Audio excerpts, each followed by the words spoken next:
আজ করব আলুর টিক্কি, তাই 4টে আলু সেদ্ধ করে নিয়েছি। এবার এই আলু পেঁয়াজ ঘষাতে ঘষে নিচ্ছি আমি এরকম করে। এদিকে আমি ধনেপাতার চাটনিও করে নিয়েছি আর তেঁতুলের চাটনিটাও করে নিয়েছি। এটা আলুটাকে ভালো করে মাখতে হবে। আলুটা সেদ্ধ করে রেখে দিয়েছিলাম দুপুরে, ভালো করে এবার মেখে নিই। এখানে আমি এবার নুন দিয়ে দিচ্ছি একটু, আর এখানে 4 চামচ দিচ্ছি। এটা হচ্ছে আমার চাল গুঁড়ো, 2 চামচ দিয়ে দেবো। ভরে দিলাম 2 চামচ চাল গুঁড়ো।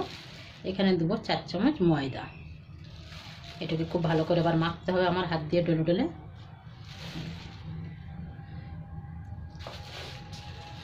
পুরো 4 চামচ দিয়ে দিলাম।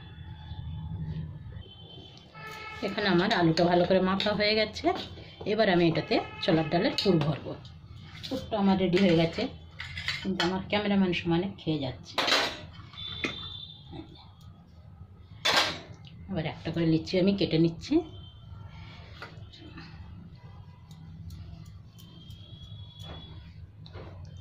হাতের মধ্যে লেগে যাচ্ছে তো, তেল লাগিয়ে নিলেও হয়, আর নাহলে একটু ময়দা লাগিয়ে নিলে হয়ে যাবে।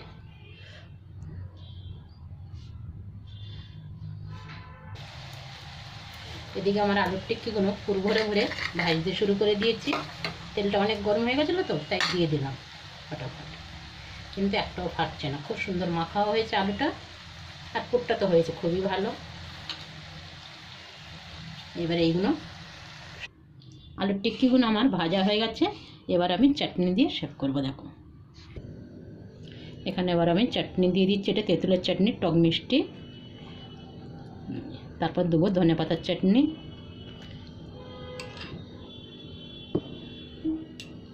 চাটনিটা খুব ভালো হয়েছে, আর ধনেপাতার চাটনিও খুব ভালো হয়েছে।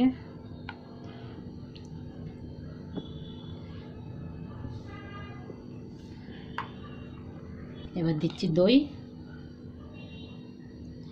দই না দিলে মজা আসে না। আমার আসলে তেঁতুলটা কালার বেশি আসেনি, কেন কি 1 বছরের পুরানো তেঁতুল আমার কালো হয়ে গেছে, তাও একটু গুড় দিতে কালার এসে গেছে। এটা তো হয়ে গেছে। এবার সবাই খেয়ে দেখো কেমন হয়েছে। হয়েছে তো খুবই ভালো।